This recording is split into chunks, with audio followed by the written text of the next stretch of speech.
para gravar. Pronto, tá Ok, gravando. desativa Falou o aí microfone, isso. por favor. Ah, Valeu. falou. Samir tá entrando, Renan. Bom dia, turma. Bom dia, bom dia. Bom dia, Ruth, Noemi, Levi, Arnóbio, Açucena, Florzinha, tudo bem, Renan, Samir? Cadê a Princesa das Águas? Chegou aqui, ó, a Águida chegou. Águida, Auricélio e Stephanie estão entrando. Bom dia, Stephanie. Bom dia, bom dia. Bom dia, Auricélio. Bom dia, bom dia. Vamos só Tua aguardar câmera aqui. tá travada, Dado. É porque eu tô na sala que... Aí, deixa eu já vou. Eu aqui, lindo e maravilhoso. É porque quando eu entro lá na sala para autorizar a entrada de alguém, aí ele congela na imagem que eu deixei, tá ligado? Ó, quer ver? Eu vou ficar assim, sorrindo. Tá vendo? Travou comigo sorrindo, não travou? Uhum. Aí. Eita, deixa eu tirar esse negócio que vocês são muito inventivos. Aí o que é que vocês vão fazer? Vão pegar esse negócio e fazer aquelas figurinhas de sticker, né? Ainda bem que ninguém printou. Espero. Deixa eu ver aqui só o que está Eu printei, no eu nosso. printei. Não faço não. Deixa de brincadeira chata. Bom, falta alguém mais? Estamos em 12, tá 13 comigo. E melhor, estamos em 11, né? Porque Cristóvão também tá aí. Tá gravando. Então, tinham mais que 11 na aula anterior? Alguém poderia me informar? Tinha Gustavo está 12. chegando. Pronto, o Gustavo está chegando agora. Então, assim que o Gustavo chegar, a gente já inicia. Beleza? Bom dia, José Gustavo. E aí? Então vamos nós. Estamos com os 12 anteriormente, então talvez não tenha mais. Vocês fiquem de olho, por favor, aí na sala de espera. Se aparecer alguém, vocês me avisem, porque eu vou estar transmitindo a tela e aí eu não fico vendo a tela do Zoom, eu fico vendo aquilo que está sendo transmitido. Aí vocês, se observarem que tem alguém na sala de espera, dê aquele toque, professor, sala de espera, que aí eu vou lá para admitir, beleza? Então vamos nós.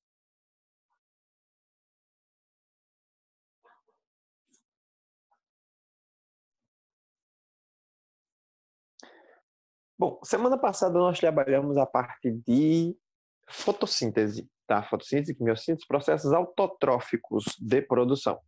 Hoje nós vamos trabalhar a parte de respiração celular. A respiração, ela vai ter a mesma finalidade da fotossíntese, tá? Então tudo gira em torno de energia. Tanto que o que a gente está vendo chama-se bioenergética. E aí o que acontece? Nesse processo, ou nos processos de respiração, tá? Tanto aeróbia quanto anaeróbia, e aí vocês vão lembrar lá do primeiro ano, a aeróbia é aquela que ocorre com a intervenção do oxigênio, a anaeróbia é aquela que ocorre sem a necessidade de intervenção do oxigênio. As respirações anaeróbias são chamadas vulgarmente de fermentações, ou popularmente de fermentações. Eu também posso usar Pablo esse está termo. pedindo para aceitar. Sim, senhorita. Obrigado, minha flor. Pablito está entrando. Então, bom, no processo de respiração, a gente vai ter um processo oposto, mas ao mesmo tempo complementar ao processo fotossintético. E aí vocês vão ver que, por exemplo, no processo de fotossíntese, eu vou pegar os hidrogênios lá da água, né? Vou ter a fotólise da água, quebro a água, libero oxigênio e seguro os hidrogênios. Aí depois eu pego esse hidrogênio e vou reagir com o CO2, que é retirado da atmosfera. E a partir daí eu formo C6H12O6, que é a molécula orgânica de glicose. Aqui eu vou fazer o inverso, vou pegar a glicose, vou começar a remover os hidrogênios para poder desmontar.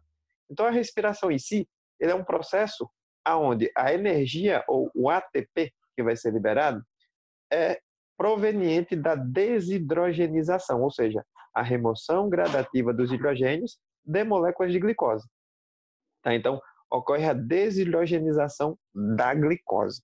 Então, eu tenho os carboidratos como principal fonte de fornecimento de energia, tá? Mas não a única. Dependendo da situação, o organismo pode utilizar uma reserva secundária de energia, que são os lipídios ou as gorduras, e em uma situação de uma emergência, de uma necessidade muito extrema, o organismo passa a metabolizar também proteínas para poder conseguir energia para manter suas atividades vitais. Então, preste atenção. A nossa principal fonte de energia, tá, para os organismos heterótrofos são os carboidratos. Eu falo principal e não a única. Tá? E aí, a partir daí, eu vou metabolizar e vou produzir ATP. Tá? Em relação à respiração celular, ela acontece em 3 etapas. Tá? Ou melhor, aqui ele está falando, desculpa, nesse slide aqui ele está falando sobre o objetivo da respiração celular. E a gente já falou, produção de ATP, produzir energia. Tá? Então, basicamente, vocês, eu acho que lembram também que a gente falou sobre transição de moléculas. Eu posso encontrar a molécula de ADP, que é a adenosina difosfato. E eu posso ter também a molécula de ATP, que é adenosina trifosfato. O que vai acontecer? Se moléculas de ADP elas estão se transformando em moléculas de ATP, eu tenho aí acúmulo de energia. Por quê? Tudo gira em torno desse último grupamento fosfato aqui. Certo? Deixa eu dar um zoom aqui para vocês entenderem. Então, eu tenho esses 3 grupos fosfatos. Tá? Daí, o que vai acontecer? Aqui eu tenho a adenina, que é uma base hidrogenada. Aqui eu tenho a ribose, que é uma pentose. E mais os 3 grupos fosfatos. A última ligação desse último grupamento fosfato, ela pode ser quebrada ou restabelecida. Quando eu quebro essa ligação, eu libero energia. Quando eu restabeleço essa ligação, eu gasto energia, eu preciso de energia para essa ligação ser refeita. Isso quer dizer o seguinte, quando o ATP está se transformando em ADP, ou seja, o trifosfato está originando o difosfato, está acontecendo o gasto de energia. Quando o ADP está originando o ATP, ou seja, o difosfato está dando origem ao trifosfato, eu estou tendo aí o acúmulo de energia. E lembrando que ATP é a forma de energia que vai estar metabolicamente ativa nos organismos. Tá? Então, a respiração, tá? Ela não deixa de ser um processo de combustão, ela vai queimar alguma coisa para produzir energia. Tá? Só que na combustão é calor, no caso aqui vai ser ATP. A respiração, ela é dividida, a respiração aeróbia, ela é dividida em 3 etapas: a glicólise, ciclo de Krebs e a cadeia respiratória. Tá? E aí, essas 3 fases são fases consecutivas, visto que o produto de uma das fases vai ser o reagente da outra. Tá? Então, essas fases elas têm que ser consecutivas e sequenciais. Tá? Não posso ter um ciclo de Krebs sem antes ter ocorrido a glicólise. Não posso ter uma cadeia respiratória sem antes ter ocorrido uma glicólise e um ciclo de Krebs. Tá? Então, vai ser essa sequência desse mesmo jeito. Eu não tenho como inverter essa sequência aí. Tá? Então, basicamente vai acontecer a oxidação de glicose e liberação de energia na forma de ATP. Na respiração anaeróbica, que é a fermentação, eu vou ter só essa primeira etapa aqui, que é a glicólise. E aí, sempre em uma glicólise, eu vou ter como produto final o piruvato, ou ácido pirúvico. Na fermentação láctea, que é a fermentação relacionada à ação de lactobacilos, de bactérias, eu vou ter a formação de lactato, ou ácido lático. Tá? Na fermentação alcoólica, eu vou ter a formação de etanol. Certo? Então, nesse caso aí, são 2 tipos de fermentações. Sim, a fermentação alcoólica ela é realizada por leveduras, tá? Que são fungos unicelulares. E a fermentação láctea ela é realizada por lactobacilos e algumas bactérias do gênero Streptococcus. A gente vai ver um pouquinho mais lá adiante, quando estiver vendo a parte de fermentação, quem são os micro-organismos e como eles atuam. Tá? Então, a respiração celular aeróbia, ela depende de uma organela, que é chamada de mitocôndria. Das 3 fases que eu citei anteriormente, 2 delas ocorrem no interior da mitocôndria. Tá? Então, a glicólise vai acontecer no citoplasma da célula, o ciclo de Krebs e a cadeia respiratória no interior da mitocôndria. Tá? Ciclo de Krebs na matriz mitocondrial, que seria essa parte interna da mitocôndria, tá? E a cadeia respiratória, também chamada de cadeia transportadora de elétrons, nas cristas mitocondriais, que são essas dobras aí da membrana interna, tá? Então, outro fato que a gente vai recordar também, e eu falei isso quando a gente estava falando também de fotossíntese, é que os cloroplastos e as mitocôndrias são as únicas organelas que têm DNA próprio, realizam autorreplicação independente da célula, tá? Então lembre-se disso aí. E isso fundamenta até na evolução, e aí vocês vão lembrar também a teoria da endossimbiose. Um dia, uma mitocôndria foi um organismo procarioto que vivia sozinho, conseguia metabolizar de maneira aeróbica e tudo mais, beleza, e aí passou a viver dentro de outro organismo, um organismo eucarioto, e a partir dessa endossimbiose, o que antes era um micro-organismo, hoje passou a ser uma organela celular.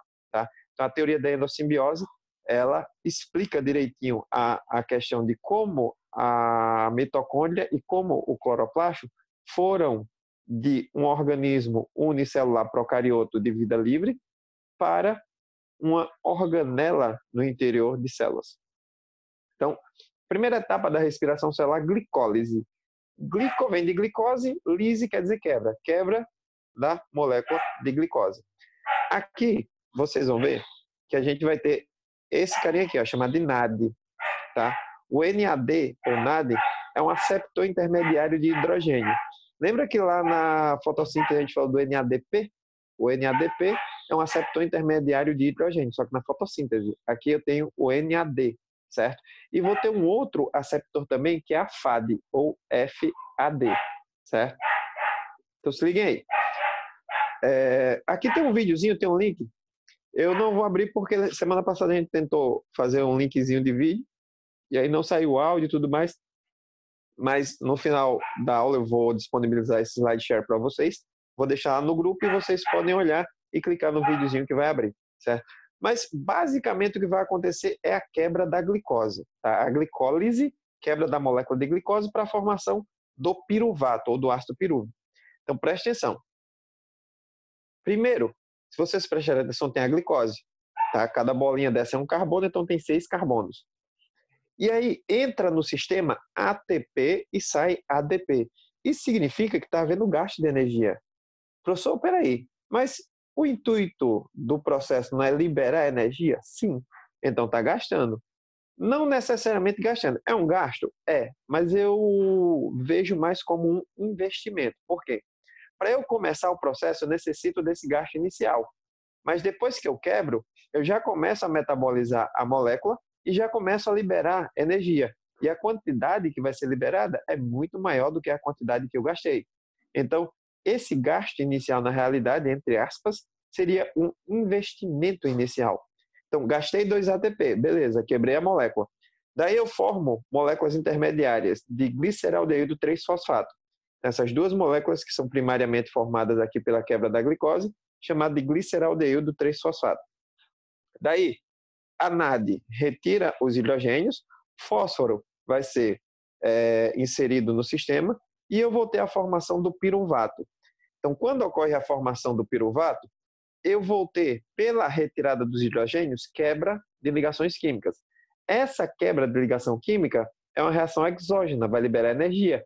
E essa energia vai ser utilizada para a formação de ATP.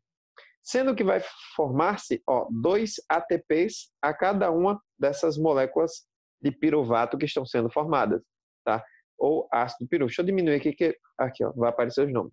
Então tem aí a glicose, quebra, o primeiro composto intermediário é o gliceraldeído 3-fosfato, daí o fósforo é inserido, os hidrogênios são retirados, então a quebra da ligação dos hidrogênios libera energia, e essa energia vai ser utilizada para metabolizar ADP, adifosfato, em ATP, que é trifosfato. Isso quer dizer que eu estou produzindo energia, estou acumulando energia. Sendo que eu produzi 2 ATPs para formar o ácido pirúvico lá em cima e mais 2 ATPs para o ácido pirúvico aqui embaixo.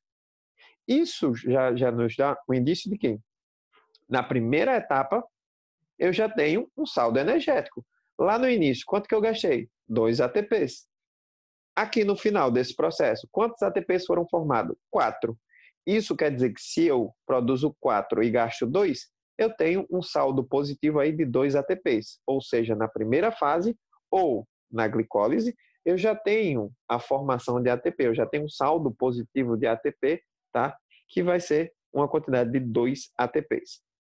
Então, lembra que o produto final aqui, certo? É o ácido pirúvico ou piruvato, tá? Lembrem-se disso aí. Por quê?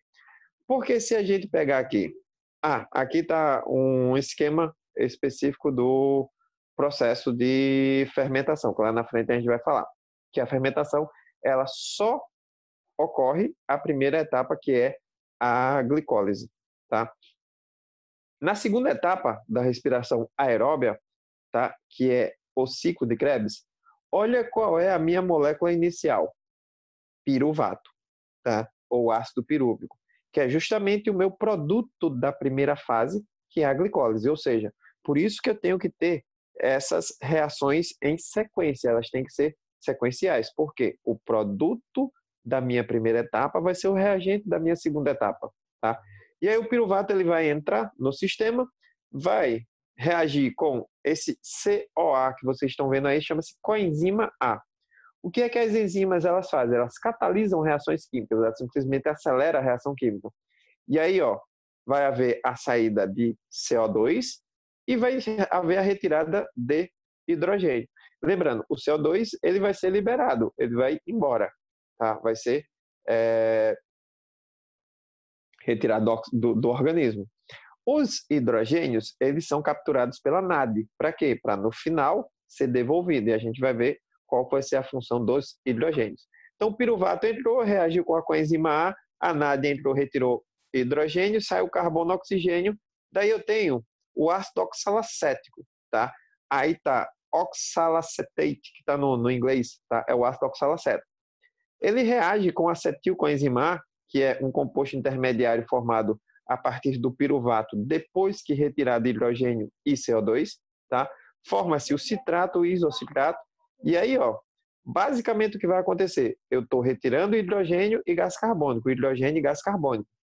E aí vai ocorrer aqui embaixo do lado direito o GTP, tá? Que seria guanina trifosfato, que na realidade seria quase que a mesma coisa da adenina trifosfato, tá? Só que eu tenho uma ligeira mudança na base nitrogenada. Lembra que existem 5 bases nitrogenadas? Adenina, citosina, guanina, timina e uracila? Tá? Aí está sendo formado guanina trifosfato, que também é a mesma coisa que a adenina trifosfato. E depois vai ser transformado, na realidade, em adenina trifosfato. Aí entra a FAD aqui, ó. FAD, flavina adenina dinucleotídeo, aceptor intermediário de hidrogênio, sai na forma de FADH2, retira hidrogênio. Entra NAD, sai na forma de NADH e volta-se à forma de ácido oxalacético, que vai receber a acetilcoenzima A, vai formar o citrato, isocitrato, sair hidrogênio, gás carbônico, com a quebra das ligações químicas dos hidrogênios, para retirar do hidrogênio, libera energia, e a energia vai ser utilizada para formar ATP. Então, preste atenção.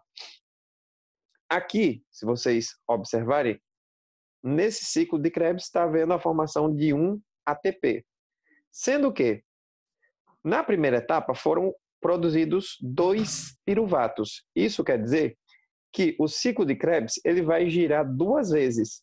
Cada vez que ele girar, vai produzir um ATP. Isso quer dizer que, como saldo da segunda etapa, eu vou ter 2 ATPs, visto que 2 ácidos pirúvicos entram no sistema, 2 ácidos pirúvicos passam pelo ciclo de Krebs, cada ácido pirúvico vai produzir um ATP, me dando o saldo final de 2 ATPs. Então está até aqui nessa caixinha de diálogo. Para cada 2 piruvatos que entram no ciclo, são liberados 6 moléculas de gás carbônico, 8 NADH, 2 FADH2, lembrando, NADH e FADH2, tá? NAD e FAD, são aceptores intermediários de hidrogênio. Eles vão devolver esse hidrogênio em uma outra etapa. No caso, na terceira etapa, que é a última que está nos restando. Tá? E ainda vai ser formado 2 ATPs, um ATP por cada piruvato, certo? E aí também, Tem um videozinho falando sobre o ciclo de Krebs. Não vou tentar abrir porque vai dar aquele probleminha da semana passada, mas como eu disse, vou deixar o slide share para vocês e aí vocês podem clicar e assistir esse videozinho numa boa, tá? E a respiração celular, tá? A terceira etapa da respiração celular, que é a cadeia respiratória. Na cadeia respiratória, eu tenho simples e meramente a cadeia transportadora de elétrons. Mas de onde vêm esses elétrons? É aí aonde entra a ação da NAD e da FAD, tá? NAD e FAD carregam elétrons ricos em energia, tá? Esses elétrons foram retirados lá na glicólise e lá no ciclo de Krebs. Daí, quando a NAD e a FAD fornecem esses elétrons, ou fornecem os hidrogênios, ou devolvem os hidrogênios nas cristas mitocondriais, esses hidrogênios eles vão disponibilizar essa energia para que uma cadeia transportadora de elétrons se forme. E aí, se vocês prestarem atenção aqui, ó, o hidrogênio ele está sendo fornecido, ele está sendo devolvido pela NAD e pela FAD, e não sei se vocês estão conseguindo enxergar aqui especificamente. Eu tenho 32 ADP originando 32 ATP. Isso quer dizer que a minha fase que vai ter maior produção de energia é a cadeia respiratória, é a terceira fase. Então preste atenção. Primeira fase, glicólise, produzo 2 ATPs, na realidade eu produzo 4, mas eu gasto 2, tá? Fico com um saldo de 2 ATPs, certo? No ciclo de Krebs, eu tenho a produção de mais 2 ATPs, um para cada ácido pirúvico que entra no ciclo, tá? E na cadeia respiratória, eu vou ter a formação de 32 ATPs, tá? E os hidrogênios, aí é onde entra a ação do oxigênio. Como a gente está falando de respiração aeróbia, é aquela que depende do oxigênio para poder funcionar, tá? E aí o que acontece? Se vocês prestarem atenção aí, no final do processo, o oxigênio ele vai reagir com moléculas de hidrogênio, formando água, tá?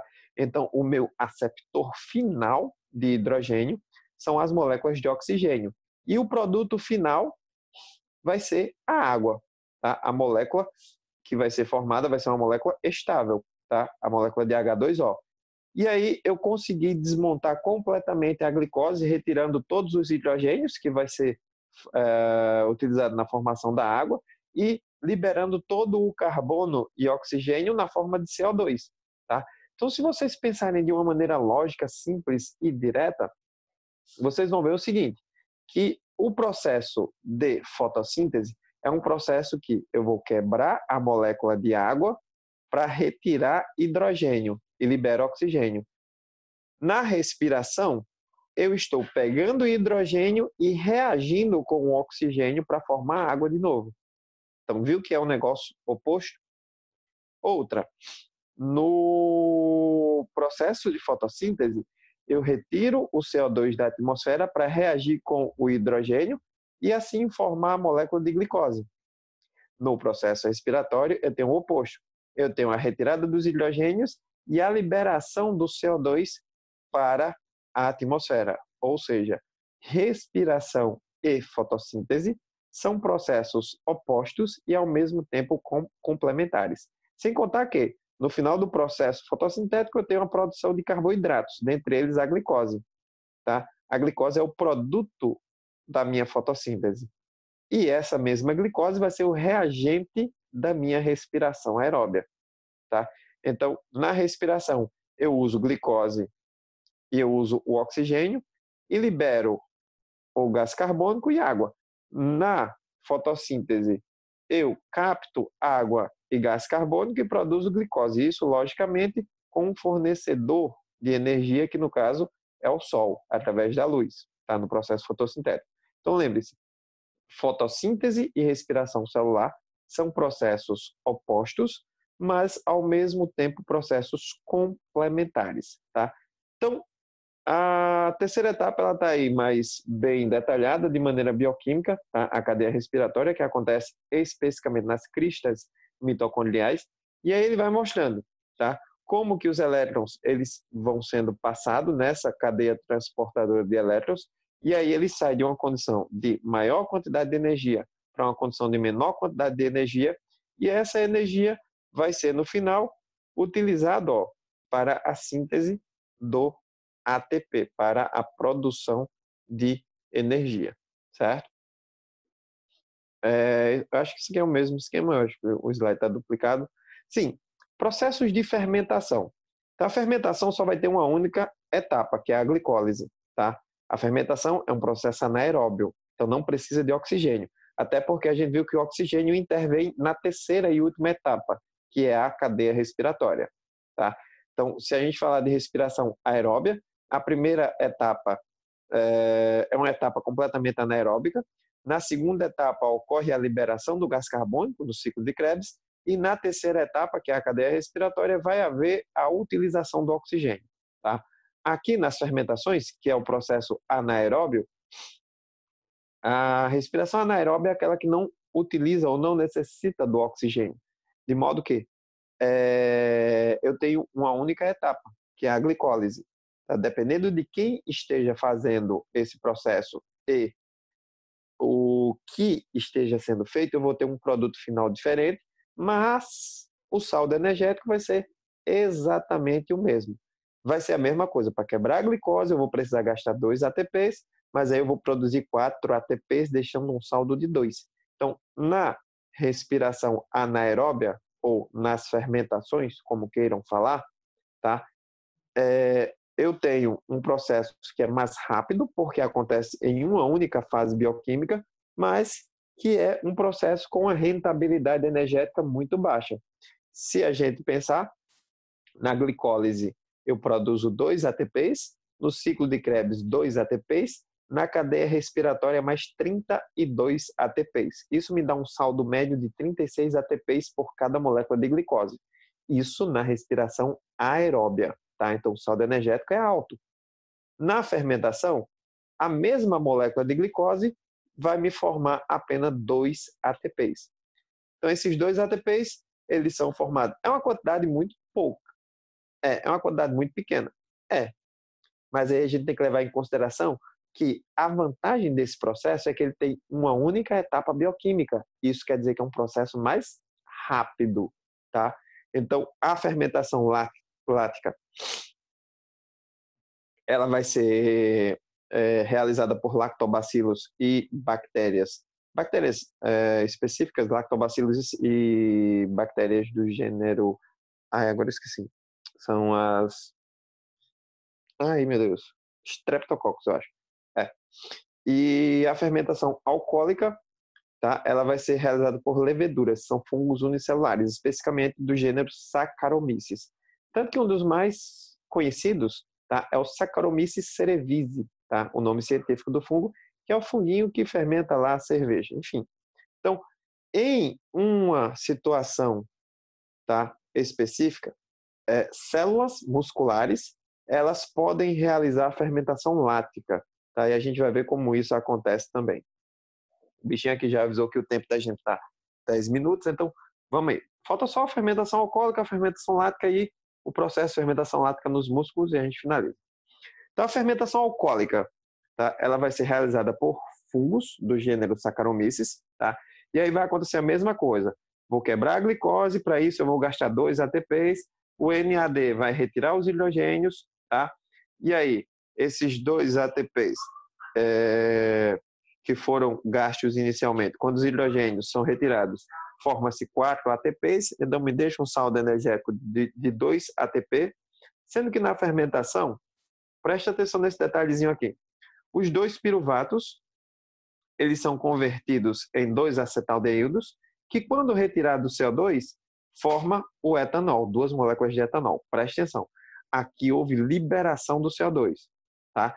E os hidrogênios, eles são devolvidos aqui para a formação do etanol. Então, primeiro eu libero o gás carbônico e depois eu vou inserir os hidrogênios para a formação da molécula de etanol, tá? Ou das moléculas, que são 2. E com isso produzo 2 ATP. Então, preste atenção. Eu produzi, na realidade, 4 ATPs. Tá? Eu gastei 2, produzi 4 e fico com um saldo de 2 ATPs. Tá? Aí a gente volta para falar sobre as funções da fermentação alcoólica, quando elas são usadas. Fermentação lática. Eu vou ter uma ligeira diferença da fermentação alcoólica. Além, logicamente, de quem está realizando, tá? Que no caso são bactérias fermentadoras, lá eram fungos unicelulares.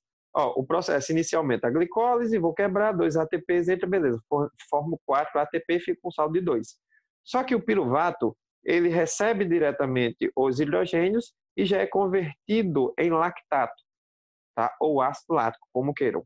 Tá? De modo que não ocorre a liberação do CO2. Na fermentação lática, não há formação de CO2. Na fermentação alcoólica, há essa formação do CO2. Tá? Então, preste atenção nesse pequeno detalhe. Então, na fermentação alcoólica, eu tive a glicólise sendo quebrada em piruvato. O piruvato vai ser transformado em acetaldeído, e o acetaldeído vai liberar gás carbônico, recebe os hidrogênios e forma o etanol. Tá? Aqui não. Aqui o piruvato recebe diretamente os hidrogênios e é convertido em lactato ou ácido lático. Tá? E aí, a fermentação alcoólica, como eu disse, realizada por leveduras, são fungos unicelulares, tá? Principalmente do gênero Saccharomyces. Então, a fermentação de massas, por exemplo, a fermentação de sucos de diversas frutas para a produção de bebidas diversas, a produção do etanol, o álcool em gel, que a gente está utilizando agora bastante por conta da pandemia, tudo isso é a ação da fermentação de micro-organismos, especificamente esses fungos unicelulares. Tá? E um contexto aí bem interessante, a massa do pão, a massa da pizza, quando você está fazendo, você vai lá, coloca, mistura os ingredientes, põe o fermento, sova a massa e deixa a massa descansar. Enquanto a massa está descansando, ela incha. Por que que ela incha? Porque vai haver o acúmulo de bolhas de CO2 dentro da massa. Tá? Esse acúmulo de bolhas de CO2 faz com que a massa ela aumente de tamanho. Tá? E aí teve até uma questão que eu acho que foi do Enem, que caiu, que falava que um cara estava fazendo pão, e aí quando ele terminava de misturar todos os ingredientes, ele tirava uma bolinha da massa e colocava dentro de um copo d'água, essa bolinha afundava, e aí depois de algum tempo, quando essa bolinha estava boiando, significava que a massa dele já estava pronta. Né? E aí todo mundo pensava que era empuxo, que era física, mas não era. Na realidade, era uma questão de biologia que falava de fermentação. Porque a bolinha, quando foi colocada, ela afundou, porque a densidade era maior. E por que ela voltou, ou por que ela começou a flutuar, ela veio à superfície? Por quê? Com a ação da fermentação, começou a criar-se bolhas de gás carbônico no interior da massa. A massa foi aumentando de tamanho, foi aumentando de volume, tá? Mas foi diminuindo sua densidade por conta dos gases que estavam sendo acumulados no seu interior. E aí ela ficou mais leve, foi ficando menos densa, e aí foi lá para cima, subiu. Oi. Tem gente na sala de espera. Ok. E aí a massinha subiu. Subiu por quê? Por causa da mudança de densidade. E essa mudança de densidade se deu por quê? Por conta da fermentação alcoólica que libera gases, especificamente o CO2. E essas bolinhas de gases, quando se acumulam no interior da massa, deixa ela menos densa. Tá? Na fermentação lática, tá? É a fermentação do leite. Então, tudo quanto é derivado de leite, tá? Tudo que tiver lactose vai ser, de alguma forma, metabolizado por essas bactérias, como eu disse, né? A mais comum e mais conhecida é o lactobacillus, mas os streptococcus também, tá? E aí, se você pega queijo, iogurte, aqueles leitinhos fermentados, né? Tipo chamito, se você pega coalhada, qualquer subproduto derivado do leite, ele passou por um processo de fermentação lática. E essa fermentação ela foi realizada por uma bactéria, certo? A fermentação lática nos músculos. O que acontece? Os músculos, para realizar suas atividades, precisam de ATP, precisam de energia. Beleza, tá? Sendo que, eventualmente, você pode se submeter a uma atividade física mais intensa do que o que o seu organismo está habituado. O que é que vai acontecer? Seu organismo não vai conseguir fornecer ATP de maneira suficiente para que essa atividade ela seja realizada. Então, o que é que os músculos eles fazem? As próprias fibras musculares, elas metabolizam a glicose de maneira anaeróbia, realizam a fermentação lática da glicose, tá? E produzem ATP. Como eu disse a vocês lá no início, a fermentação apesar de produzir pouca energia, é um processo rápido. Por quê? Porque só tem uma etapa bioquímica. Então, se só tem uma etapa bioquímica, eu tenho um processo que vai acontecer de uma maneira mais rápida, apesar de produzir menos ATPs. Mas aí, se eu consigo metabolizar de maneira mais rápida, eu compenso a quantidade de ATP produzida pela rapidez do processo. Tá? Beleza, ótimo. Naquele momento que eu estou praticando a atividade física mais intensa, meus músculos fermentam, meus músculos obtêm o ATP e permanecem no seu pleno funcionamento. Ótimo, beleza. Sendo que, com o processo de fermentação lática, eu tenho como produto final o lactato, ou o ácido lático. Tá? E aí, esse lactato vai para onde? Para canto nenhum. O lactato vai acumular nas fibras musculares. Por isso que quem pratica uma atividade física mais intensa, no outro dia se sente todo dolorido. Isso é um processo chamado de fadiga muscular. E essas dores são ocasionadas justamente pelo acúmulo do lactato nas fibras musculares. Tá? Esse processo é chamado de fadiga muscular. Tá? Então, quando ocorre a fadiga muscular, você vai ter aquelas dores que você vai sentir após a atividade física. Tá? Geralmente no dia seguinte, depois que os músculos relaxam. Tá? E essa fadiga muscular, ela é decorrente do acúmulo de ácido lático. Isso acontece em duas situações. Para quem malha, por exemplo. Tá? Primeira situação, quando você começa a malhar. Por quê? Você vai começar a praticar uma atividade física mais intensa do que o seu organismo estava habituado. E aí vai gastar mais energia, vai precisar de mais energia e o teu músculo vai passar a fermentar para poder produzir essa energia excedente necessária. Beleza. Só que com o passar dos dias, nos primeiros dias que você está malhando, você se sente quebrado, moído, parece que você dorme debaixo de um trator que fica para frente e para trás, em cima de você a noite todinha. E aí, com o passar do tempo, 2 semanas, 3 semanas, você já não vai se sentir tão dolorido. Por quê? O nosso organismo é uma máquina perfeita. Se ele está vendo que a demanda energética é maior, ele vai começar a adequar a produção de ATP àquela demanda energética. Ótimo, beleza. O organismo se habituou. Sendo que, para ganho de massa muscular, eventualmente você vai mudando as baterias de exercício e aumentando as cargas. Quando você aumenta a carga, você aumenta o esforço físico. Aumenta o esforço físico, aumenta o gasto de energia. O que significa que os músculos vão precisar de uma energia extra. De onde vem essa energia? Da fermentação. Então, quando há uma mudança na tua rotina de academia, que há o aumento das cargas, você vai também ter essa fadiga muscular, essas dores musculares pós-atividade física, certo? Então, em relação à respiração e fermentação, basicamente o que nós temos é isso, tá? Nosso tempo, ele já está quase encerrando, tá? E por hoje nós vamos ficando por aqui. Lembrando que eu vou deixar para vocês o slide share, certo? Que a gente acabou de passar agora, vou deixar o link lá para vocês. Os videozinhos que tem lá, vocês vão poder assistir bem de boas, certo? E fiquem de olho na plataforma, no Ava, certo? No AvaSai, que eu vou deixar algumas atividades também abertas lá para vocês, tá? O tempo que eu vou deixar dessas atividades vai ser um tempinho maior, visto que todo mundo está fazendo tudo online, então a gente sabe que demanda um pouco mais de tempo. Vocês estão também no período da manhã online, então, enfim, tá?